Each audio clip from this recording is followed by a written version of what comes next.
의료기관에서 의약품 안전사고는 많은 노력을 했음에도 불구하고 여전히 발생하고 있습니다.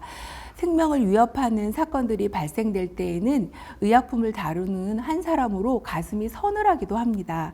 이런 환자 안전사고를 적극 해결해보고자 2020년도에 의료기관 평가인증원이 중앙환자안전센터를 설치한 데 이어 병원 약사들 역시 환자 안전을 위해 구체적이고 영향력 있는 활동을 하고자 힘을 합쳐 2023년도에 환자안전약물관리센터를 설립하였습니다. 이 센터는 의약품 관련 안전사고의 우려를 분석, 예방, 그리고 홍보하기 위한 조직입니다. 오늘은 병원 약사회와 개인 모두가 병원 약사가 합니다. 환자 안전이라는 주제로 현재 의료기관의 의약품 관리 실태를 살펴보고 나아갈 방향을 모색하고자 정책 마감회를 마련하였습니다. 먼저 최혜정 팀장님이 병원 약사들이 환자 안전을 위해서 어떤 활동을 해왔는지 소개해 주시겠습니까? 병원 약사의 활동을 소개하기에 앞서서 이제 이해를 돕기 위해 의료기관에서 실제로 의약품을 어떻게 관리하는지 먼저 좀 파악하는 것이 필요하겠습니다. 뒤에서 다른 팀장님들이 또 말씀드리겠지만 전반적인 사항은 제가 말씀드리겠습니다. 의료기관에서는 6가지 단계로 의약품을 관리하고 있습니다. 의사, 약사, 또 간호사, 행정가가 포함되어 있는 다직종이 모인 위원회에서 의약품을 선정하고 선정된 의약품을 또 구매하고 법령과 또 의료기관의 내규 그리고 의약품 허가사항을 기준으로 의약품을 또 안전하게 보관하고 있습니다. 또 이때 이제 적절하게 보관하고 있는지 자체 감사도 또 시행하게 됩니다. 그리고 이제 심평원 DUR과 임상의사 결정 시스템, 즉 CDSS 시스템을 통해서 의사가 처방전을 발행하게 되면 약사는 처방 적절성 검토를 시행하고 그에 따라서 조제 및 감사를 시행하게 됩니다. 또 약사가 직접 복약 상담을 통해서 환자에게 투약하는 경우도 있고 그 외에도 간호사에 의해서 직접 투여되기도 합니다. 마지막 단계, 모니터링 단계에서는 의약품의 효능과 또 이상 반응, 또 각 단계의 오류, 또 마약류나 이런 것들의 의약품 처방이 적절하고 잘 사용되어 있는지 적절성에 대해서도 모니터링해서 또 피드백을 하거나 개선 활동을 시행하고 다시 시스템에 반영되는 그런 일들을 하고 있습니다. 의약품 자체의 문제로 오류를 유발하는 사례와 또 개선 사례를 보시면 병원 약사와 병원 약사회의 노력에 대해서 좀 더 이해하기 쉬우실 것 같습니다. 먼저 첫 번째 사례 좀 보실까요? 예. 첫 번째는 그 제약사의 아이덴티티를 나타내는 포장으로 디자인을 통일해서 문제가 발생하는 사례입니다. 동일 제약사의 제품 간의 포장이 유사해서 직관적으로 구분이 가지 않음을 알 수 있습니다. 이런 경우 입고해서 진열하고 또 조제하고 투약하고 환자가 복용하는 과정에 이르기까지 오류를 유발할 수 있는 그런 가능성이 있습니다. 두 번째인데요. 주사제도 마찬가지 상황인데 다양한 제품 라인업에서 다함량 제품 라인업에서 자세히 보지 않으면 함량을 식별하기가 쉽지 않습니다. 오른쪽에 있는 그 크렉산주는 다행히 최근에 제품 포장이 개선되었습니다. 세 번째 사례도 다함량 의약품에 관계된 내용인데요. 블리스터 포장의 뒷면입니다. 가장 이제 왼쪽에 지오트립정만 보시면 그래도 이해가 쉽게 되실 수 있겠는데요.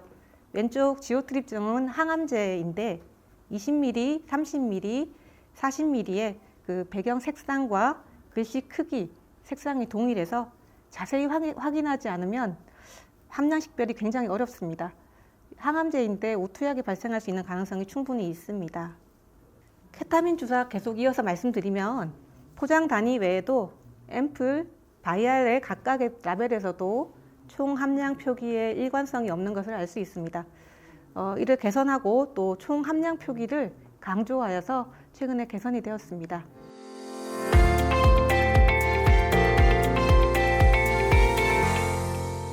지금 말씀 주신 게 약품을 이제 관리하는 오류 사례를 개선할 수밖에 없는데 이런 것들이 이렇게 개별적으로 각 병원 차원에서 하는 것이 아니라 아까 말씀 주신 대로 대표성 있는 시스템으로 저희가 관리를 해야 한다는 말인데, 그런 점에서 우리 환자안전약물관리센터의 역할이 중요하게 대두되는 것 같습니다.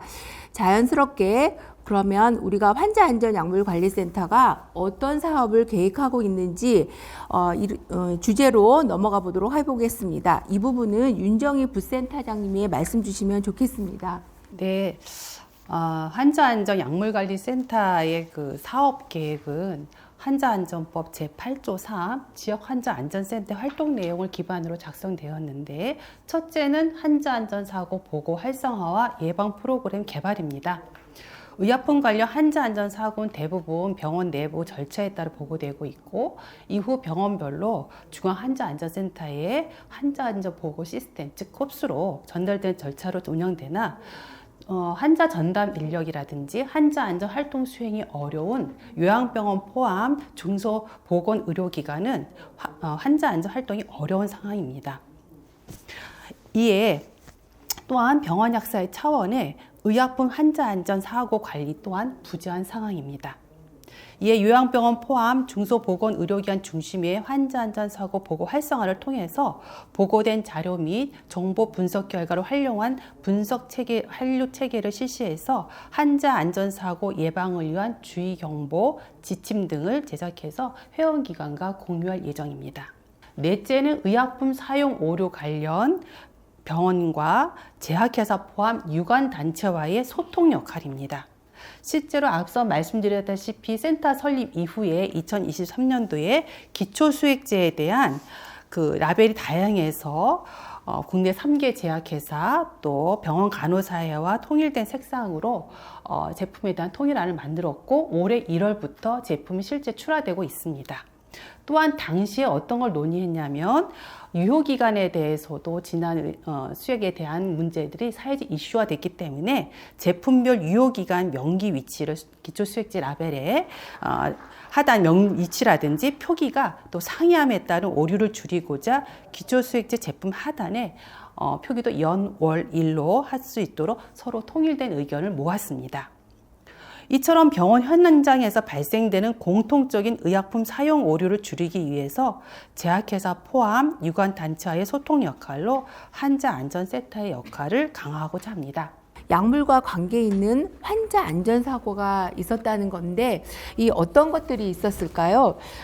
이거를 조금 이야기를 좀 나눠주시면 좋겠습니다. 네, 제가 말씀드리겠습니다. 병원에서 일을 하다 보면은 많은 환자 안전사고를 접하게 되는데, 그 중에서 약물에 관련된 사고를 많이 접하게 됩니다. 그것은 제가 약국에서 일하고 있는 약사여서이기도 하겠지만, 병원에서 환자를 치료하는 게 최종적으로 약물이기 때문이라고 생각합니다. 약물 치료도 있지만 그 수술할 때도 약이 들어가고 처치할 때도 사실 약제가 사용되기 때문입니다. 질문을 듣고 가장 먼저 생각이 난 사례는 메토트렉세이트 약제 관련 사고인데요. 메토트렉세이트는 이제 항암제로 사용되는 약인데, 그 외에도 루마티스 관절염이나 건선 등에도 사용할 수 있는 그런 제제입니다. 질병에 따라서 각각 다른 용법으로 사용되다 보니까 또 주의해야 되는데, 이제 루마티스 관절염 환자에게 사용할 때는 한 2.5mg 정제를 3알에서 5알 정도 복용을 하실 때 일주일에 한 번만 복용을 하시면 되거든요. 근데 그거를 이제 매일 복용을 하시는 사례가 있었습니다. 이게 메토트렉세이트가 골수 독성이 있는 약제이다 보니까 환자분한테 굉장히 위해한 그런 영향을 끼치게 되었고요. 또 이 외에도 사례로 주신 그 케타민 같은 주사도 이제 용량 표기를 잘못 보고 이제 고용량을 취해서 소아 환자한테 또 투여된 사례가 있었고, 최근에는 유효기간이 지난 수액이 주사되는 경우도 있었고요.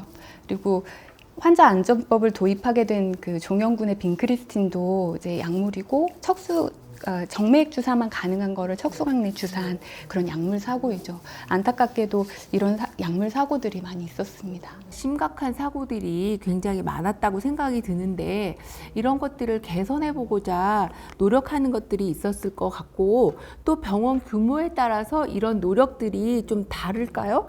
우리 또 이런 얘기를 우리 이야기를 좀 나눠봤으면 좋겠습니다. 예, 제가 이야기를 이어가 보겠습니다. 상급종합병원 약국에서 환자 안전 관리는 기관의 특성상 다직종이 처방, 조제, 투약 과정에서 관련되어 있고 수련기관 특성 및 잦은 이직에 따른 인적 오류가 발생할 수밖에 없는 것이 현실입니다. 따라서 발생하는 오류의 원인을 분석, 해결 방안을 수립해서 매월 수행하고 두 가지 관점에서 오류를 관리하여 환자 안전을 도모하고 있습니다. 첫째로 조제 오류는 인적 오류 또는 시스템 오류를 파악하여 업무 프로세스 개선 및 개인 교육을 시행 후 병원 및 부서 차원의 직원 공유를 통해 반복 오류를 방지하고 있습니다. 매월 조제 오류 보고 및 개선 상황 관리를 통해 조제 오류가 빈번한 다용량 약품의 경우 약품의 위치 조정 및 용법 라벨 구분자를 적용하였고 투약 봉투에 약품 군별, 마약류는 적색, 응급약은 황색, 그 외의 약품은 청색선을 적용하여 원내 전달 과정에서 발생할 수 있는 오류를 줄였습니다. 또한 냉장, 차광 등의 구분자도 투약 봉투의 큰 글씨체 적용으로 시인성을 높여 보관 적정성을 유지하였습니다. 둘째로 처방 오류는 처방 변경 시, 즉 지참약의 처방이나 새로운 약품의 추가 또는 퇴원약의 처방 등의 수행 과정에서 다발합니다. 따라서 처방의 변동이 있을 경우 면밀한 처방 검토를 수행하여 오류가 환자에게 도달하지 않도록 하고 오류가 발생했을 경우 처방의에게 고지하여 오류를 수정하도록 합니다.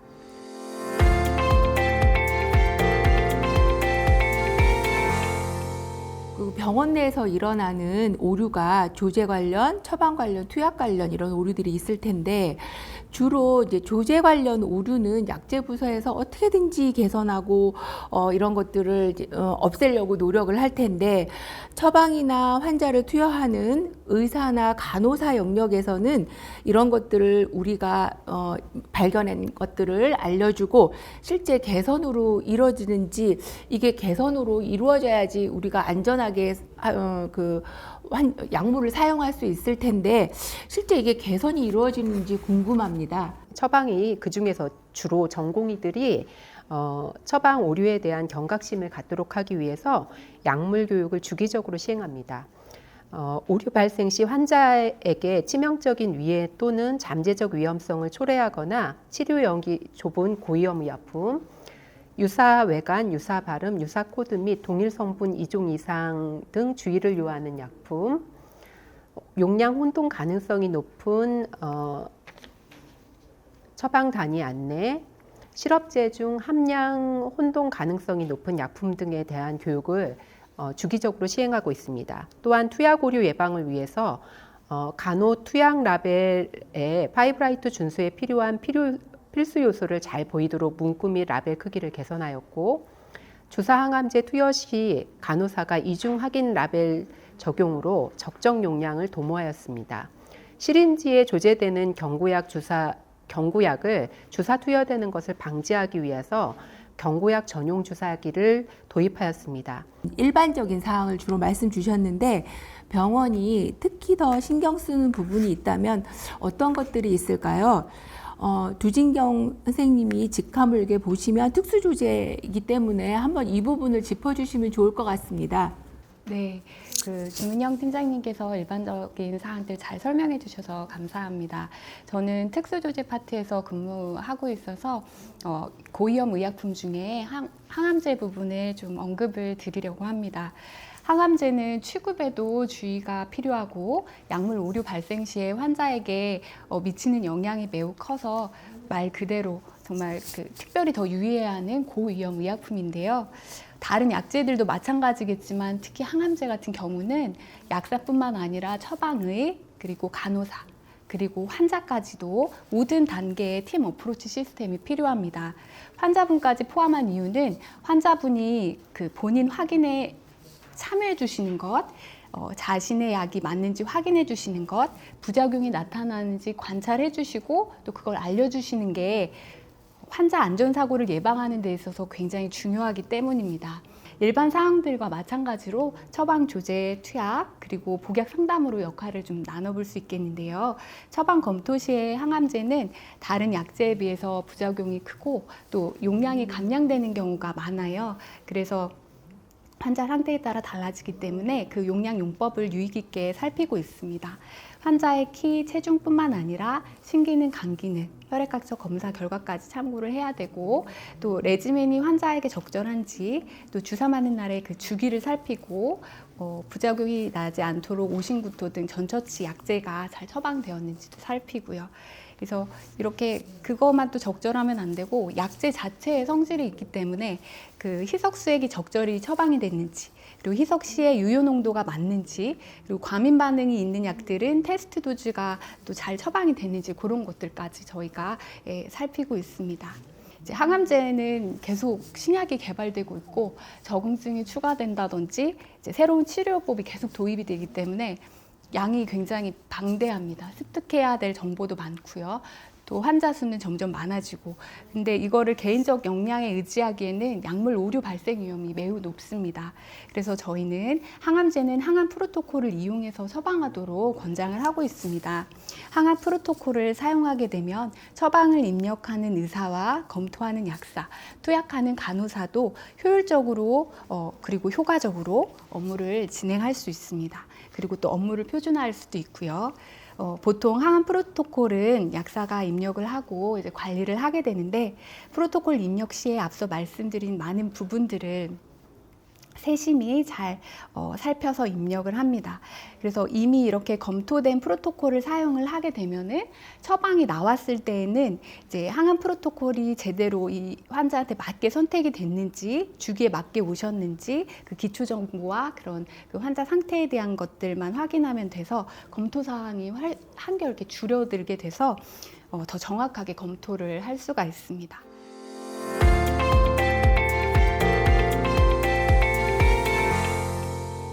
우리가 이런 다양한 활동과 내용들을 언급하셨는데, 주로 이제 대형 병원에서 활동하시는 내용을 설명하셨습니다. 혹시 중소요양병원에서도 이런 활동을 하는지 병원 약사에서 중소요양병원 위원으로 활동하시는 김효진 선생님이 소개 좀 해주시면 좋겠습니다. 중소요양병원 약사들의 역할과 책임도 크게 다르지 않습니다. 약사가 해야 할 역할의 차이보다는 병원의 인적, 환경적인 상황이 다를 뿐이라 생각합니다.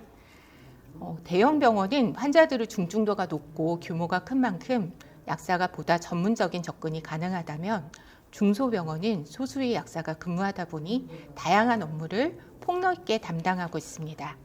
아무래도 규모가 작은 경우 시스템이 보완하지 못하는 부분을 좀 더 꼼꼼하게 체크하는 것이 필요하기도 합니다.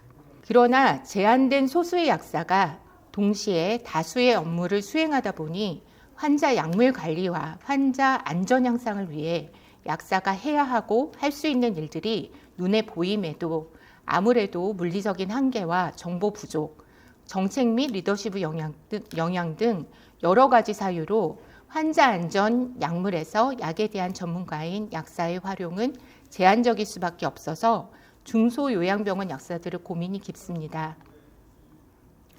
최근 진행한 중소요양병원위원회 환자안전 약물관리 설문조사 결과 다수의 약사님들이 환자분들과 약물 상담을 할 때 환자분들이 가장 자주 묻는 질문과 우려는 단연 부작용 관련 부분이라고 답변 주셨습니다.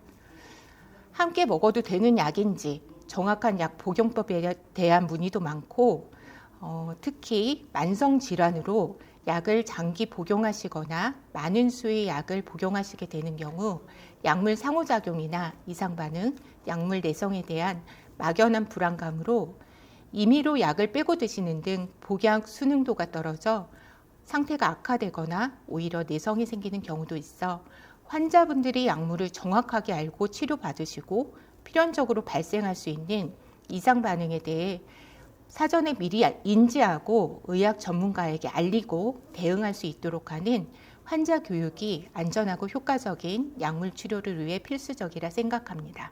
중소요양병원 약사들도 역할과 책임은 다르지 않다라고 말씀을 주셨는데, 다만 약사의 활동이 제한적일 수밖에 없다라고 이야기를 하셨는데요. 그렇다면 우리 중소요양병원들이 좀 더 잘하려면 우리가 어떻게 하면 좋을까요? 우리 이런 거를 좀 이야기를 좀 나눠볼까 합니다. 제가 말씀드리겠습니다. 병원 규모와 상관없이 자동화, 표준화가 필요하고 저는 중소병원일수록 더욱 자동화가 필요하다고 생각합니다. 또 전산 시스템 지원도 필요하고요. 앞서 말씀드린 것처럼 항암 프로토콜 사용해 보니까 그 매뉴얼로 입력될 때랑 항암 프로토콜로 입력될 때랑 처방 검토하고 조제까지 걸리는 시간이 상당히 많이 감소가 되고 에러가 많이 줄어드는 것을 볼 수 있었습니다. 일반 처방은 이제 병동에 연락할 일도 많아서 이를 그 프로세스가 이렇게 엉키면서 실수할 확률이 높아지고요. 또 업무를 표준화하면 업무 부담이 감소되는 데다 환자 안전사고가 감소된다는 많은 근거들도 이미 있습니다. 중소요양병원에서 약사 인력의 한계로 진행하기 어려운 부분들 그리고 정보들을 병원약사회 환자안전약물센터 홈페이지를 통해서 데이터베이스화하고 그리고 사례집 발간이라든지 심포지엄 등 약제부서 활동 사례에 대한 충분한 예시를 통해서 교육해 주시고 공유해 주시면 각 병원 단위 의약품 중심으로 한 환자 안전 향상에도 큰 도움이 되리라 생각합니다. 홈페이지에 바로 그 질문 답변이 가능한 소통 채널이라든지 휴대폰을 이용한 보고 그리고 정보 확인할 수 있는 방법 등 정보 공유 편의성 개선도 건의드리고 싶습니다.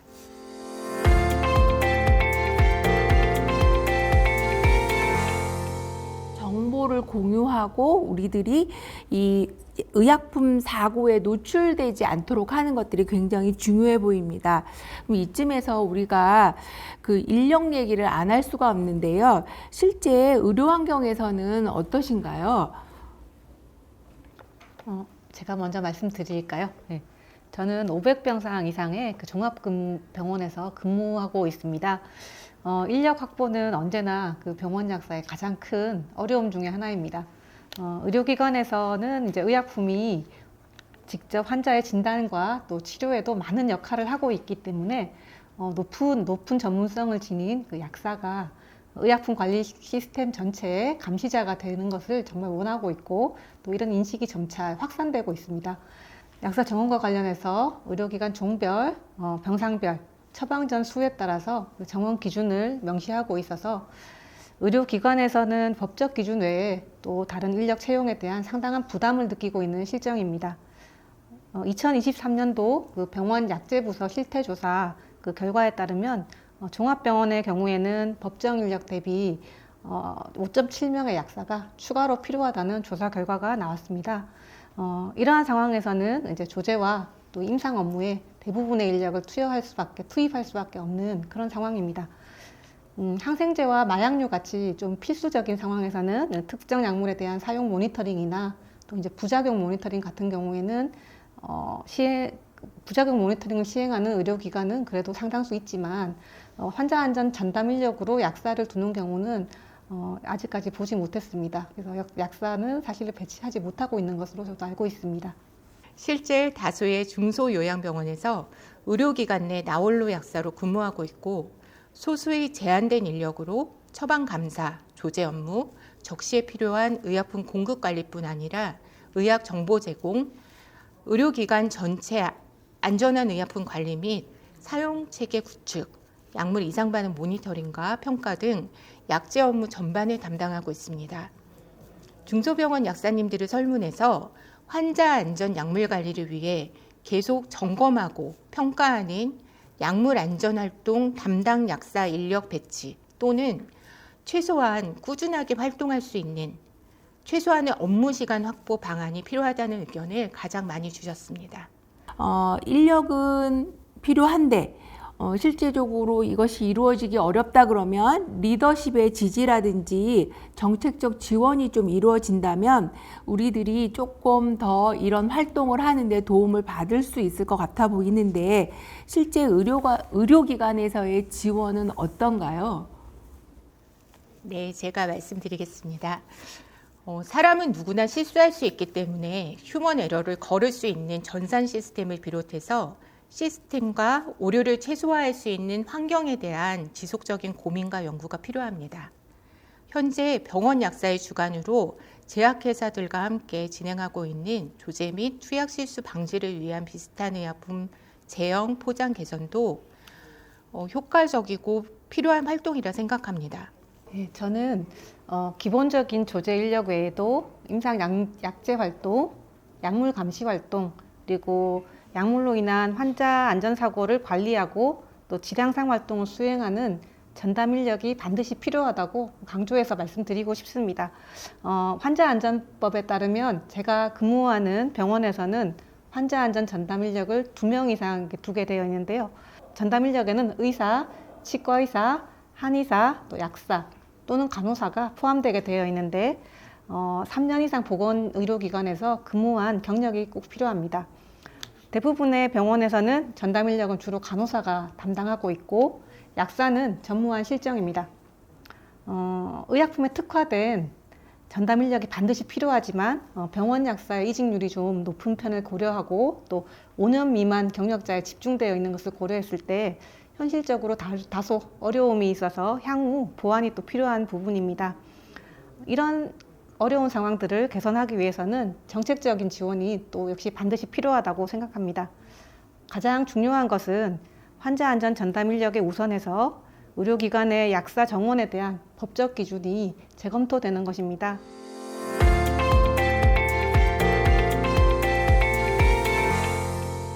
사실 우리가 하는 모든 활동이 수가화되면 좋겠지만 현실이 굉장히 어려운 것도 사실입니다. 그렇다고 우리가 이런 활동들을 멈출 수도 없고 또 지속하려면 정부에 어떤 거를 좀 요청하면 좋을까라고 제가 생각을 해보다가 개인적이지만 간호사들을 교육하기 위해서 그 교육 전담 간호사를 채용한 것처럼 우리 약사들도 원내 전반의 약물 교육을 강화하는 또 이런 것들을 관리하는 약사가 있었으면 좋겠다라고 생각을 좀 해봤습니다. 개선 활동에 대한 관점에서 이야기를 나눴는데요. 이제 분위기를 좀 바꿔서 안전사고를 좀 예방할 수 있는 관점으로 좀 포커싱을 바꿔보겠습니다. 그렇다면 이제 보고가 굉장히 중요할 것 같은데 실제 병원에서 보고가 잘 이루어지고 있는지 또 실제적으로 어떻게 해야지 이 보고를 잘 할 수 있도록 유도할 수 있는지 우리 이런 얘기를 한번 나눠보기로 하겠습니다. 예, 환자안전보고 활성화에 대해서 말씀드리겠습니다. 충남대학교 병원 환자안전보고 활성화 과정을 보면 투약오류 보고를 병원 지표로 지정하였을 때 비약적 보고 증가를 확인하였습니다. 또한 우수보고자 분기별 포상도 도움이 되었던 것으로 보여집니다.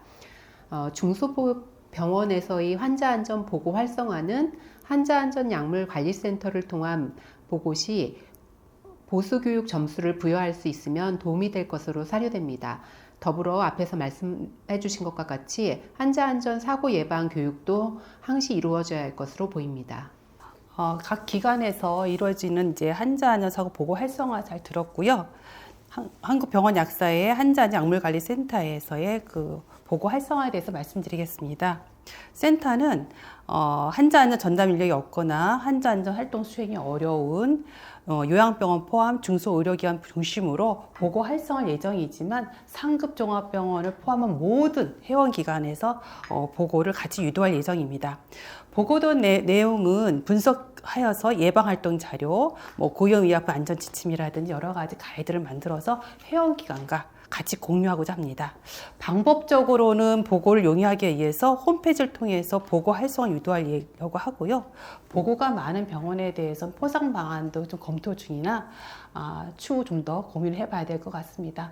이번에는 그러면 이제 환자 참여를 한번 얘기를 나눠볼까 합니다.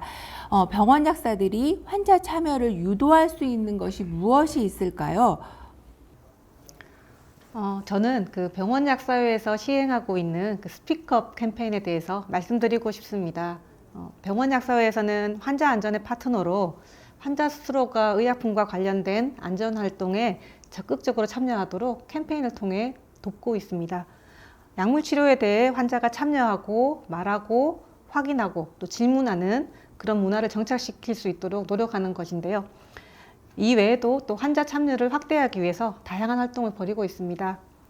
예를 들면 한 상급 종합병원에서는 요즘 워낙에 핸드폰을 많이 보는 시대니까 복약 상담 중 핸드폰 잠깐 멈춰주세요 라는 캠페인을 벌여서 환자의 집중도를 또 높이고 있고 최근에 이제 복약 상담과 다제약물 관리 사업을 시행하는 병원이 굉장히 많이 늘어났는데, 많은 병원에서 환자가 복용하는 지참약을 스스로 가지고 와서 환자와 함께 확인하고 또 약을 잘 복용하는지 부작용은 없는지 이런 것에 대해서 직접 이야기하도록 해서 약을 조정하는 모든 과정에서 팀의료의 파트너로 환자를 적극적으로 참여하게 하고 있습니다.